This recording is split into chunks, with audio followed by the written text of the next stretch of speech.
Welcome to my channel where I discourse and review books that I find interesting of all topics, usually theology, history, and literature, fiction, etc. Today I will discuss the Doctrine and Ritual of High Magic from Eliphas Levi, and usually I go through the edition first. Like I say in all the videos, the edition doesn't matter that much to me. It is the content that is king in any book. Books are portals, and they're portals not only to thought, but to the soul, the mind of the writer, and also of the society and historical moment. It's an imprint of history.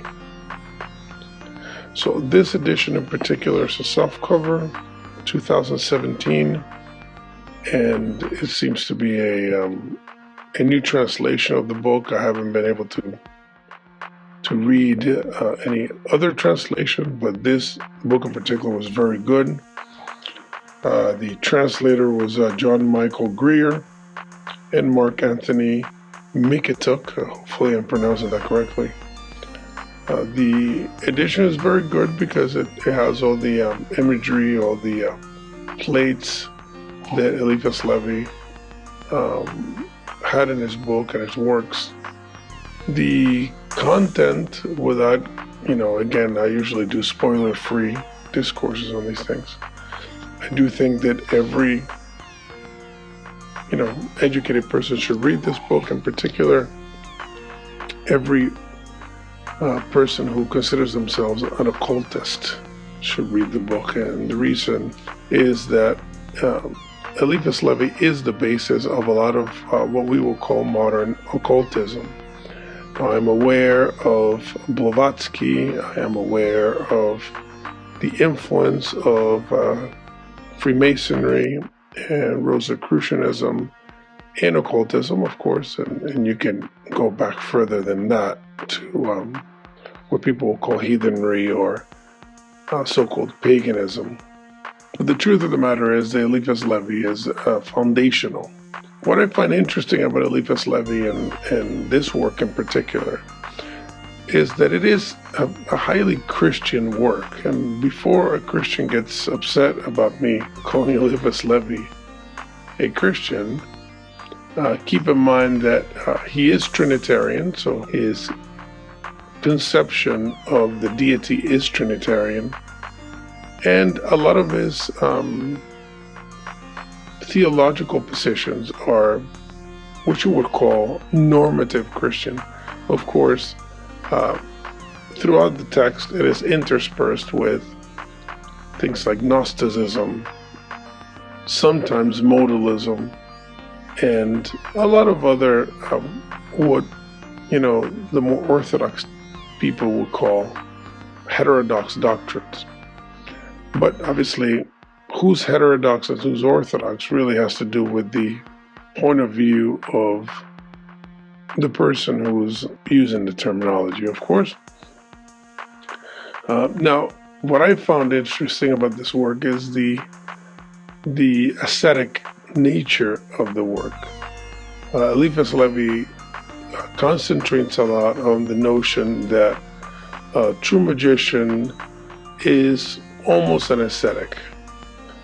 He despises vice of all forms. He considers vice to be a very disturbing aspect of modernity, and that's modernity at his time. But he considers, alcoholism or the use of drugs or promiscuity to be detrimental to the magical practices. And of course, this is very common in Buddhism and Sanatana Dharma and Christianity, of course, Orthodox Christianity, and Gnostic Christianity as well, and Islam. So it is a very common position that you cannot be really in control of your senses, of your emotions, of your spirit, if you are out of control when it comes to material desires. So he who cannot control his desires cannot really control the spirit. And that's a pretty basic consensus throughout almost every book on theology that you'll ever find, with the exception of the more hedonistic type thinkers and mystics. But even then, those works tend to more advocate this out of a sense of libertarianism or libertarian free will, the notion that human beings manifest themselves in their highest form when they're free. And so that's a more kind of post-enlightenment viewpoint, but it is true that you do see it in ancient India, for example, where you have the more Shakti inclined sects that actually that's where we get the whole left hand and right hand path notion. So you do find people that believe that breaking the rules themselves was a way of spirituality. But again, the rules were there, meaning those that were breaking the rules were breaking them as a antinomian reaction to the normative form, which is to follow these rules. And Eliphas Levi is one of them that believes in normative rules and normative morality, and believes that these things are standardized. So he actually agrees with Christians that these things are standard and that this is the way they should be. Another thing that I found interesting is that towards the kind of end of the book, he makes it a point to state that Satan does not exist. So I'll just reading a piece of it. Let us say it aloud to combat against the remains of manichaeism, which still arise in our time among Christians. So you see, he calls himself a Christian. He's criticizing a heresy called manichaeism, which believed that there were two gods. Basically, it's a Christian form, if you will, of Zoroastrianism. But there's two equal powers. One is evil, one is good, kind of thing. So continuing here, he says that Satan as a superior personality and as a power does not exist. Satan is the personification of all errors, of all perversity, and in consequence of all weakness. So that is very interesting because, for many reasons, but one of them is because he is actually calling himself a Christian, like I mentioned earlier.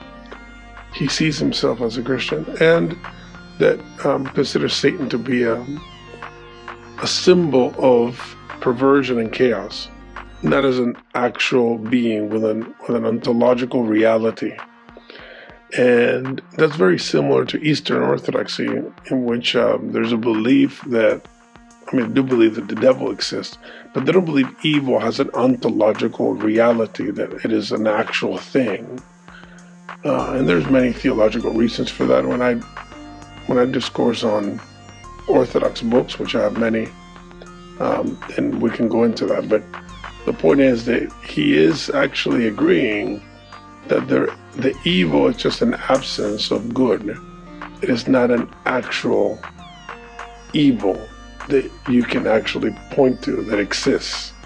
And that is very interesting because it differs from other Christian points of view, or at least from the kind of viewpoint of a lot of kind of regular run-of-the-mill Christian who believes that Satan and evil is an actual thing that exists.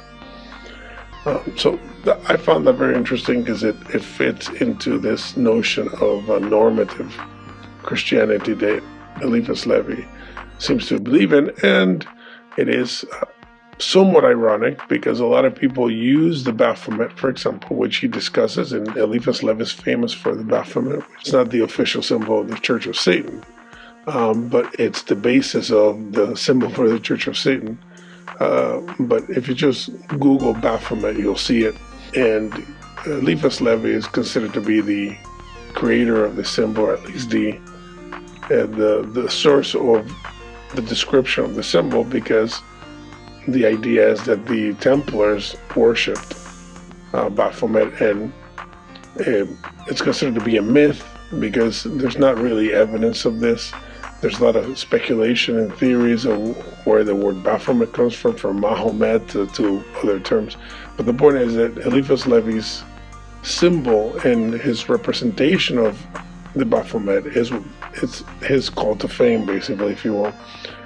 So he discusses that as well. And again, his viewpoint is very Unitarian when it comes to the notion of the universe being a unified soul entity. So as above, so below, everything is a unit, if you will. So therefore, there's a lot of correspondences. So a lot of the magic that he advocates has to do with this kind of correspondence of reflections and shadows and that kind of viewpoint. And another point of view that I found interesting, I'll probably end with this, but going to the notion of the vices, he writes, weakness always sympathizes with vice, because vice is a weakness which only gives the appearance of being powerful.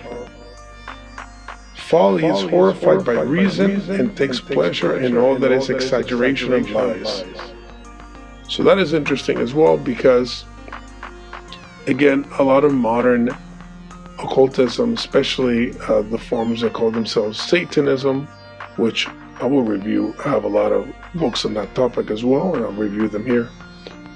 But a lot of them will usually take pleasure almost in the kind of darker aesthetic and the horror. And actually, there's a quote in the book where he says that people that are obsessed with this kind of aesthetic are disordered. So again, not criticizing people that like the aesthetic. I myself have been a huge fan of H.P. Lovecraft, for example. So I remember reading that quote from Eliphas Levi, and the first person that came to mind was Lovecraft. And I thought, he would see Lovecraft as being a disturbed person, and maybe that'll be the case. There's a great biography that I have here by Joshi that I can review as well.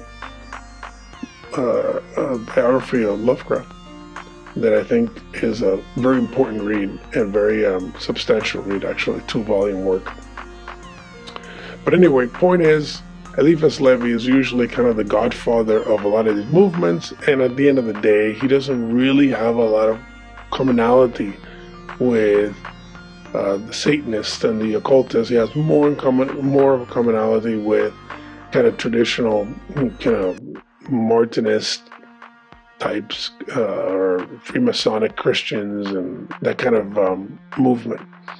But his ideas on theology and philosophy are very, very powerful. So I suggest that everyone that can should read Eliphas Levi, because it will give them a perspective on the origins of a lot of occultic magic and what a lot of people consider to be the prime era or the highest era of magical philosophy. So I hope you enjoyed the review. If you like it, please subscribe, click the bell to get notifications, share the video, and also comment on the video. I'll do my best to be able to discuss it or have exchanges with anyone. And if you like it, if you don't like it, I'm doing my best here to present my viewpoints and ideas on these topics, but I'm always open to conversations and discussions. That's kind of the point of this channel, to engage people in the love of reading books, in the love of books themselves, and to engage people to actually get into the work. So please read the book, and after you read the book, maybe listen to this again and you can comment, and very happy to hear it. See you next time.